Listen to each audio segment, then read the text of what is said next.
Right మహారాష్ట్రలో ఛత్రపతి శివాజీ విగ్రహం కూలిన ఘటన సంచలనంగా మారింది. ఈ కేసులో అరెస్టుల పర్వం కొనసాగుతోంది. ఈ ఘటనలో తాజాగా నిర్మాణ సలహాదారును అరెస్ట్ చేశారు. క్రైమ్ బ్రాంచ్, స్థానిక పోలీసులు సంయుక్తంగా చేపట్టిన గాలింపు చర్యల్లో భాగంగా కొల్లాపూర్కు చెందిన సలహాదారు చేతన్ పాటిల్ను అదుపులోకి తీసుకున్నారు. అనంతరం అతన్ని మాల్వాన్ పోలీసులు కస్టడీకి తరలించారు.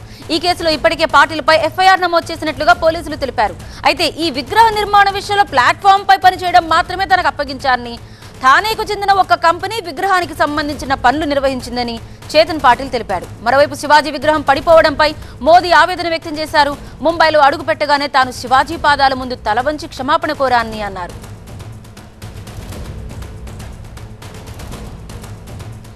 దీనికి సంబంధించి డీటెయిల్స్ అందించడానికి మా ప్రతినిధి ప్రణీత ప్రస్తుతం లైవ్ లో సిద్ధంగా ఉన్నారు. ప్రణీత, ఒక పక్క చేతన్ పాటిల్ అయితే కేవలం ప్లాట్ఫామ్ పని మాత్రమే చెప్పారంటున్నారు. ఆ విగ్రహానికి సంబంధించిన మెయిన్ పార్ట్ అయితే మాత్రం సంబంధం లేదని చెప్తున్నారు.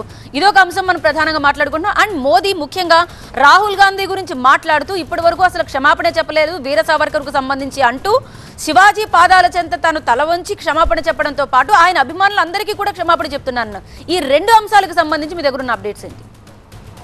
సాధారణంగా ఛత్రపతి శివాజీ అంటేనే మహారాష్ట్ర వ్యాప్తంగా చాలా ఆదర్శంగా ఆయన్ని కొలుస్తారు, ఒక దైవంగా అతన్ని భావిస్తారు. సో అలాంటి నేపథ్యం ఉన్నటువంటి ఛత్రపతి శివాజీ విగ్రహం ఈ నెల 26న అక్కడ సింధుర్గ్లో ఉన్నటువంటి రాజ్కోట్ ప్రాంతంలో 35 అడుగుల శివాజీ విగ్రహం కుప్పకూలింది. అయితే అక్కడ ఉన్నటువంటి వెదర్ కండిషన్స్ దృష్ట్యా, వర్షాలు వరదలు ఉన్నటువంటి నేపథ్యంలో ఆ వాతావరణ కండిషన్ల దృష్ట్యా విగ్రహం కూలినట్టు ఇప్పటికే ఆ రాష్ట్ర ప్రభుత్వ అధికారులు చెప్తున్నారు. అయితే లాస్ట్ ఇయర్ నేవీ డే సందర్భంగా ప్రధాని మోడీ చేతుల మీదుగా ఈ విగ్రహం ఆవిష్కృతమైంది.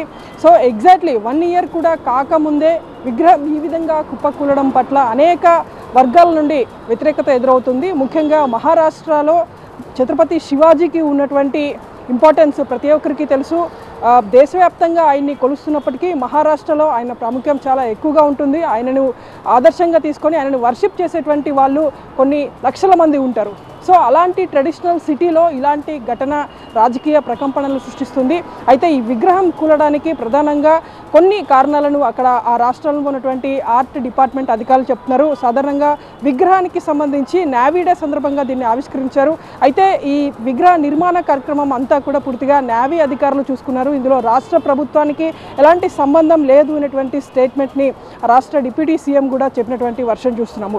సో ఎక్కడైతే విగ్రహం ఇప్పుడు నేలమట్టమైందో అదే చోట్ల మళ్ళీ తిరిగి విగ్రహాన్ని పునర్నిర్మిస్తామంటూ కూడా ఇప్పటికే మహారాష్ట్ర అధికారులు చెప్తున్నారు. సో దీనిపైన కాసేపు క్రితమే ప్రధాని మోడీ కూడా స్పందించారు. శిరస్సు వంచి తాను క్షమాపణలు చెప్తున్నట్టు మోడీ ప్రకటించారు.